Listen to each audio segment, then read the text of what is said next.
दोस्तों इमिग्रेशन पे आपकी फ्लाइट कैंसिल हो गई, वीज़ा कैंसिल हो गया, इमिग्रेशन अप्रूव नहीं करी, तो पूरी वीडियो देखिए। पूरी वीडियो में आपको पूरी इन्फॉर्मेशन मिलेगी कि इमिग्रेशन पे आपको क्या क्या आंसर करने होते हैं और इमिग्रेशन आप कैसे क्लियर कर सकते हो। तो वेलकम दोस्तों, चंडीगढ़ टू वर्ल्ड में आपका स्वागत है। तो मैं इस वीडियो में आपको बताऊंगा कि जो भी इमिग्रेशन होती हैं तो इमिग्रेशन पे कैसे कैसे क्वेश्चन पुट होते हैं और आपको उनका बेसिकली क्या रिप्लाई करना होता है एजेंट्स को, सो दैट आपका वीज़ा अप्रूव हो जाए और आपका इमिग्रेशन क्लियर हो जाए। तो फर्स्ट ऑफ ऑल जब भी हम वीज़ा लेते हैं तो मोस्टली जब भी 1 वीक या 2 वीक का वीज़ा होता है तो उस पर नॉर्मली हमें कोई इंक्वायरी नहीं होती है, कोई इतने क्वेश्चन इनपुट होते हैं। वो बेसिकली पूछते हैं आप कहाँ जा रहे हो, आपके पास उस कंट्री का वैलिड वीज़ा होना चाहिए और आपका रिटर्न फ्लाइट की टिकट्स होनी चाहिए, होटल बुकिंग होनी चाहिए। तो ये सब जो जनरल चीज़ें होती हैं वो आपसे पूछी जाती हैं, बट आपके पास उन चीज़ों का सबका जवाब होना चाहिए कि आप किस कंट्री में जा रहे हो, किस सिटी में जा रहे हो, ठीक है, आपके पास बैंक बैलेंस कितना है उसमें घूमने के लिए, आपके पास घूमने के लिए सफिशिएंट फंड होने चाहिए, आपके पास कैश होना चाहिए, उस कंट्री का करेंसी होनी चाहिए उस कंट्री की, और अगर आपके पास क्रेडिट कार्ड है तो और भी बेस्ट है।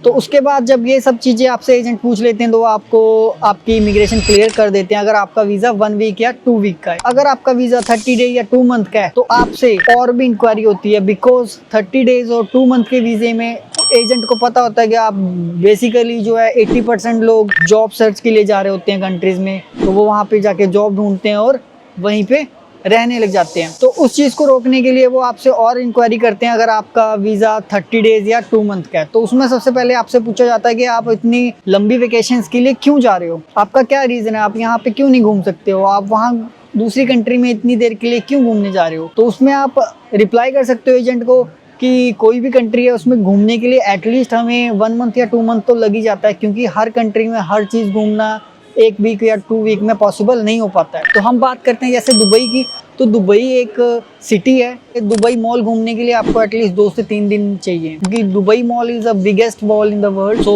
उसके बाद आप यहाँ पे जुमेरा विलेज जाते हो, जुमेरा पार्क जाते हो, मरीना जाते हो, अटलांटिस जाते हो। उसके बाद आसपास में आप दूसरी सिटी में भी जा सकते हो, जैसे अबू धाबी में, शारजा में। तो वहाँ पे भी जैसे अबू धाबी में भी काफ़ी बड़े बड़े मंदिर हैं, मस्जिद हैं, तो वो चीज़ें सारी आप एक्सप्लोर करने के लिए वहाँ भी घूम सकते हो। तो आप जिस कंट्री में घूमने जा रहे हो वहाँ का आपको डिटेल्ड इन्फॉर्मेशन होनी चाहिए कि वहाँ पे और क्या क्या चीजें हैं, तो आप वहाँ पे भी घूमने जाओगे तो ये चीजें आपको पता होनी चाहिए, सो दैट आप एजेंट को ब्रीफ कर सको थोड़ा कि आप वहाँ पे घूमने जा रहे हो तो वहाँ पे घूमने के लिए और भी चीजें हैं, तो आप वहाँ पे ये करोगे। तो उसके बाद वो आपसे पूछते हैं कि आपके पास सफिशिएंट फंड्स हैं या नहीं है। तो उस केस में आप अपना सफिशिएंट फंड अकाउंट में भी दिखा सकते हो, आपके पास उस कंट्री की कैश फ्लो होना चाहिए, आपके पास कैश करेंसी होनी चाहिए उस कंट्री की, जो आप अपनी ही कंट्री में एक्सचेंज करवा के वहाँ पे शो कर सकते हो। तो एटलीस्ट यहाँ पे दुबई आने के लिए आपके पास एटलीस्ट 25 to 3,000 दिरहम होने चाहिए कैश, प्लस आपके अकाउंट में भी अराउंड 60 to 1 लाख रुपीज़ होने चाहिए। उसके बाद आपके पास क्रेडिट कार्ड है तो वो आपको ज़्यादा बेनिफिट देंगे। आप क्रेडिट कार्ड भी शो कर सकते हो एजेंट को कि मेरे पास क्रेडिट कार्ड भी है, मैं अपना खर्चा आराम से सर्वाइव कर सकता हूँ। उसके बाद आपसे एजेंट पूछता है कि आपके पास स्टे का इन्फॉर्मेशन पूछते हैं, आप स्टे कहाँ पे करोगे। अब ये तो है नहीं कि आप एक कंट्री में एक ही होटल पे 60 दिन रहोगे या 30 दिन रहोगे, तो ये बात एजेंट को भी नहीं बचती है कि एक बंदा एक ही कंट्री में इतनी सारी चीजें घूमने के लिए एक ही होटल में रुक सकता है। सो दैट आपको अलग अलग होटल्स की इन्फॉर्मेशन होनी चाहिए, अलग अलग होटल्स की आपकी बुकिंग कंफर्मेशन होनी चाहिए। तो उसके बाद आप उन्हें एजेंट के थ्रू या किसी और के थ्रू भी अलग अलग अपने होटल्स की बुकिंग दिखा सकते हो कि मेरे पास अलग अलग होटल्स की बुकिंग भी है, तो इतने दिन मैं यहाँ स्टे करूंगा तो मैं यहाँ ये घूमूंगा, इतने दिन मैं यहाँ स्टे करूंगा तो वहाँ पे मैं ये अलग अलग चीजें घूमूंगा। तो आप वहाँ पे एजेंट को उस चीज का रिप्लाई कर सकते हो। और सबसे इंपॉर्टेंट चीज है, आपको अपने ऊपर कॉन्फिडेंस होना चाहिए बताते हुए कि हाँ मैं जिस कंट्री में जा रहा हूँ वहाँ पे मैं इन जगहों पे घूमूंगा और यहाँ मेरी वेकेशंस होगी। कोई भी ऐसे इलॉजिकल आंसर मत दीजिए एजेंट को कि यहाँ पे घूमने के लिए, इंडिया में घूमने के लिए कुछ नहीं है तो मैं वहाँ पे जा रहा हूँ, या इंडिया में ऐसा है वैसा है।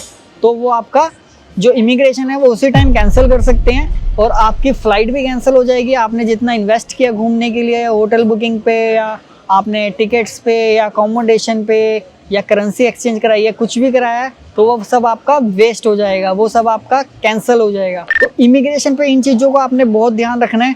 एक बार आपकी इमिग्रेशन क्लियर हो जाती है दोनों साइड से, फिर आप जब आप एयरपोर्ट लीव कर देते हो तो आप इजीली अपनी कंट्री में घूम सकते हो कहीं भी। अगर और भी कोई आपको इन्फॉर्मेशन चाहिए तो आप मुझे इंस्टाग्राम पे डीएम कर सकते हो, मैं आपको वहाँ पे ज़रूर रिप्लाई करूँगा। तो बने रहिए मेरे साथ और फॉलो कर लीजिए मुझे यूट्यूब पे चंडीगढ़ टू वर्ल्ड में।